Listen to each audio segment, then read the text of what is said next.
Hello, my name is Young Barnabas Akolache, and I'm welcoming you to my pronunciation channel. So today we are going to talk about three ways that we can pronounce the letter O. O. Let's get started. So first, I have these three ways. Let's start with the first one. We are going to write the spelling of the sound. That is,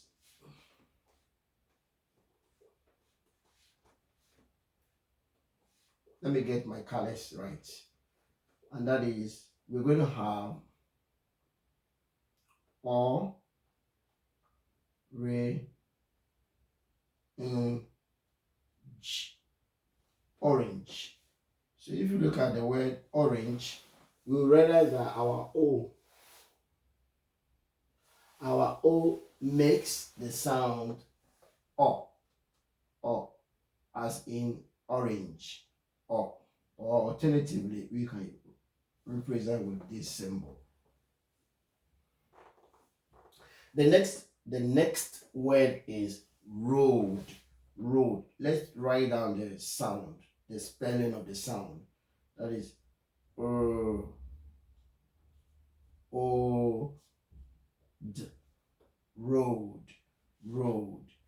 And here our O makes the sound O. O. In other words, we say the O says its name. O says its name. That is a long vowel O. O. The last word we're looking at is do. Do. Let's write the spelling. D and oo. So here our O makes the sound oo. Oo, as in do. Do. So these are the three sounds that O can make, or O is capable of making. The first one is O, as in the word orange. The second one is O, as in the word road. And the third one is do. Do. So that is the sound is oo. So O can make three sounds. They are O, O, oo. O, O, oo. Can you repeat that after me? O, O, oo. See you. Bye.